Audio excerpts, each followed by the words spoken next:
10 টাকার চকলেট দিয়ে দারুণ স্বাদের রেসিপিটা বাড়িতে বানিয়ে দেখতে পারেন। খুব কম সময়ে রেডি হয়ে যায়। নমস্কার, আমি রুমি। আপনাদের সবাইকে আবারও একটা দারুণ স্বাদের রেসিপিতে স্বাগত।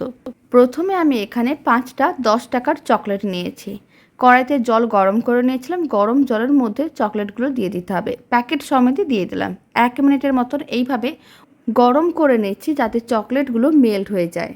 1 মিনিট এইভাবে চকলেটগুলোকে ভালো করে একটু গরম করে নিয়েছিলাম। এবার তুলে রেখে দিচ্ছি। চকলেটগুলো মেল্ট হয়ে গেছে। এদিকে আমি কিছুটা পরিমাণ লিকুইড দুধ নিয়েছি, তার মধ্যে গুঁড়ো দুধ দিয়ে দিলাম।